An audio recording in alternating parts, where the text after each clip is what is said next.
ನಮಸ್ಕಾರ ಸ್ನೇಹಿತರೆ. ನಿಮ್ಮ ಜೇಬಿಗೆ ಕಳ್ಳ ಬೆಕ್ಕಿನಂತೆ ಕತ್ತರಿ ಬೀಳ್ತಿದೆ. ನಿಮಗೆ ಗೊತ್ತಾಗ್ತಾ ಇದೆಯಾ? ಕಳೆದ 11 ದಿನಗಳಿಂದ ಬೆಳಿಗ್ಗೆ ಎದ್ದು ಪೆಟ್ರೋಲ್ ಬಂಕ್ಗೆ ಹೋದರೆ ಸಾಕು, ರೇಟ್ ಜಾಸ್ತಿ ಆಗಿರುತ್ತೆ. ಕೇವಲ 11 ದಿನಗಳಲ್ಲಿ ಒಂದು ಬಾರಿಯಲ್ಲ, 2 ಬಾರಿಯಲ್ಲ, ಬರೋಬ್ಬರಿ 4 ಬಾರಿ ಪೆಟ್ರೋಲ್ ಮತ್ತು ಡೀಸೆಲ್ ದರವನ್ನು ಏರಿಸಲಾಗಿದೆ. ಕೇವಲ 2 ವಾರದಲ್ಲಿ ಲೀಟರ್ಗೆ ಸುಮಾರು 7.5 ರೂಪಾಯಿ ಜಾಸ್ತಿ ಆಗಿದೆ.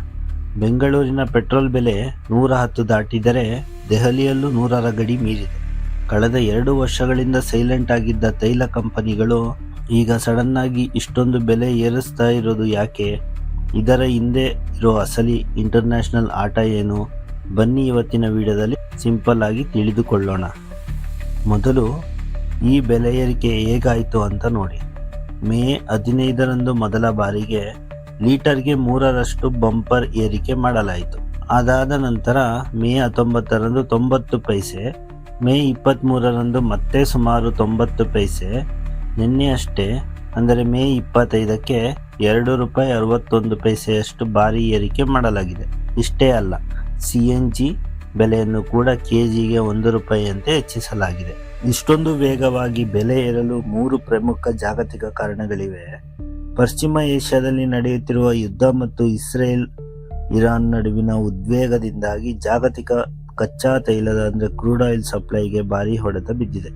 ಸ್ಟ್ರೈಟ್ ಆಫ್ ಹಾರ್ಮುಜ್ ಬ್ಲಾಕ್ ಭೀತಿ, ಜಗತ್ತಿನ ಮುಕ್ಕಾಲು ಭಾಗದಷ್ಟು ತೈಲ ಹಡಗುಗಳು ಹಾದು ಹೋಗುವ ಈ ಕಿರಿದಾದ ಸಮುದ್ರದ ಮಾರ್ಗದಲ್ಲಿ ಸಂಘರ್ಷ ಉಂಟಾಗುವುದರಿಂದ ತೈಲ ಸಾಗಣೆ ತಡವಾಗುತ್ತಿದೆ ಮತ್ತು ಇಂಟರ್ನ್ಯಾಷನಲ್ನ ಮಾರ್ಕೆಟ್ನಲ್ಲಿ ಕಚ್ಚಾ ತೈಲದ ಬೆಲೆ 50% ಜಿಗಿದಿದೆ. ದುರ್ಬಲಗೊಳ್ಳುತ್ತಿರುವ ರೂಪಾಯಿ. ಭಾರತ ತನಗೆ ಬೇಕಾದ 85% ತೈಲವನ್ನು ವಿದೇಶದಿಂದ ಡಾಲರ್ ಕೊಟ್ಟು ಆಮದು ಮಾಡಿಕೊಳ್ಳುತ್ತದೆ. ಈಗ ಡಾಲರ್ ಎದುರು ಭಾರತೀಯ ರೂಪಾಯಿ ಮೌಲ್ಯ ಕುಸಿಯುತ್ತಿರುವುದರಿಂದ ನಾವು ತೈಲ ಕೊಳ್ಳಲು ಅತಿ ಹೆಚ್ಚು ಹಣ ಕೊಡಬೇಕಾಗಿ ಬಂದಿದೆ. ಸರ್ಕಾರ ಮತ್ತು ತೈಲ ಕಂಪನಿಗಳ ಪ್ರಕಾರ ಕಳೆದ ಹಲವು ತಿಂಗಳುಗಳಿಂದ ಜಗತ್ತಿನಲ್ಲಿ ಕಚ್ಚಾ ತೈಲದ ಬೆಲೆ ಏರಿದರೂ ಭಾರತದ ಜನರಿಗೆ ತೊಂದರೆಯಾಗಬಾರದು ಎಂದು ಕಂಪನಿಗಳು ಬೆಲೆ ಏರಿಸದೆ ನಷ್ಟ ಅನುಭವಿಸುತ್ತಿದ್ದವು. ಪ್ರತಿದಿನ ತೈಲ ಕಂಪನಿಗಳಿಗೆ 600 ಕೋಟಿಗೂ ಅಧಿಕ ನಷ್ಟವಾಗುತ್ತಿರುವುದರಿಂದ ಈ ಬೆಲೆ ಏರಿಕೆ ಅನಿವಾರ್ಯ ಎನ್ನಲಾಗುತ್ತಿದೆ. ಆದರೆ ಮತ್ತೊಂದೆಡೆ ವಿರೋಧ ಪಕ್ಷಗಳು ಇತ್ತೀಚೆಗಷ್ಟೇ ರಾಜ್ಯಗಳ ಚುನಾವಣೆಗಳು ಮುಗಿದ ತಕ್ಷಣವೇ ಸರ್ಕಾರ ಜನಸಾಮಾನ್ಯರ ಉಳಿತಾಯಕ್ಕೆ ಬೆಂಕಿ ಹಚ್ಚಲು ಈ ರೀತಿ ತೈಲ ಲೂಟಿ ಶುರು ಮಾಡಿದೆ ಎಂದು ಆಕ್ರೋಶ ವ್ಯಕ್ತಪಡಿಸುತ್ತಿವೆ. ಪೆಟ್ರೋಲ್ ಡೀಸೆಲ್ ಬೆಲೆ ಏರಿಕೆಯಾದರೆ ಕೇವಲ ಗಾಡಿ ಓಡಿಸುವವರಿಗಷ್ಟೇ ನಷ್ಟ ಅಲ್ಲ, ಡೀಸೆಲ್ ರೇಟ್ ಜಾಸ್ತಿ ಆದಾಗ ಲಾರಿ ಬಾಡಿಗೆ ಹೆಚ್ಚಾಗುತ್ತದೆ. ಇದರಿಂದಾಗಿ ಮುಂದಿನ ದಿನಗಳಲ್ಲಿ ತರಕಾರಿ, ಹಾಲು, ದಿನಸಿ ಸಾಮಾನು ಸೇರಿದಂತೆ ಪ್ರತಿಯೊಂದು ನಿತ್ಯ ವಸ್ತುಗಳ ಬೆಲೆಯೂ ಏರಿಕೆಯಾಗುತ್ತದೆ. ಅಂದರೆ ಹಣದುಬ್ಬರ, ಇನ್ಫ್ಲೇಷನ್ ಇನ್ನೂ ಜಾಸ್ತಿ ಆಗಲಿದೆ.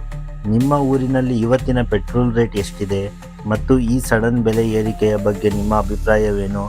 ಕಮೆಂಟ್ ಮಾಡಿ ತಿಳಿಸಿ. ದೇಶದ ಇಂತಹ ಪ್ರಮುಖ ವಿದ್ಯಮಾನಗಳನ್ನು ಅತ್ಯಂತ ಸರಳವಾಗಿ ಅರ್ಥ ಮಾಡಿಕೊಳ್ಳಲು ನಮ್ಮ ಸಿಂಪ್ಲಿ ಎಕ್ಸ್ಪ್ಲೈನ್ ಕನ್ನಡ ಚಾನಲ್ಗೆ ಸಬ್ಸ್ಕ್ರೈಬ್ ಮಾಡಿ. ಧನ್ಯವಾದಗಳು.